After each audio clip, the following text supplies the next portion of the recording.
കൊച്ചിയിലെ ലഹരിവേട്ട കേസിൽ അന്വേഷണം മോഡലിംഗ് രംഗത്തേക്ക്. കേസിൽ ഇന്നലെ അറസ്റ്റിലായ മോഡൽ അൽക്ക ബോണി മോഡലിംഗ് രംഗത്തുള്ളവർക്കും ലഹരി കച്ചവടം നടത്തിയെന്ന റിപ്പോർട്ടാണ് ഇപ്പോൾ വരുന്നത്. ലഹരി കച്ചവടത്തിൽ പങ്കാളികളായി പ്രവർത്തിച്ചതും മോഡലിംഗ് രംഗത്തെ വനിതാ സുഹൃത്തുക്കളാണെന്നും പോലീസ്. എസ് ശ്യാംകുമാറാണ് ചേരുന്നത് അല്ലെ വിവരങ്ങളുമായി. ശ്യാംകുമാർ, എന്താണ് കൂടുതൽ വിവരങ്ങൾ നമുക്കിപ്പോൾ ലഭിക്കുന്നത്?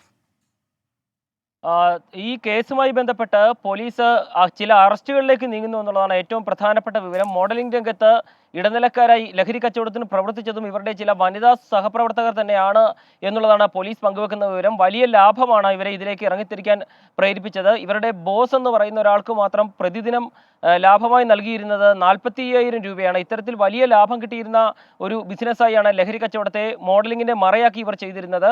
ഏതായാലും നിലവിൽ അറസ്റ്റിലായ ആളുകളൊക്കെ ലഹരിയുടെ ഇന്നലെ മൊത്തം ഒരു ലഹരിയുടെ മൊത്തത്തിലൊരു ഇതിലായിരുന്നു സ്റ്റേഷനിൽ ഉണ്ടായിരുന്നത്. അതിൽ നിന്ന് മോചിതരായ ശേഷമാണ് ചില വിവരങ്ങൾ പങ്കുവച്ചത്.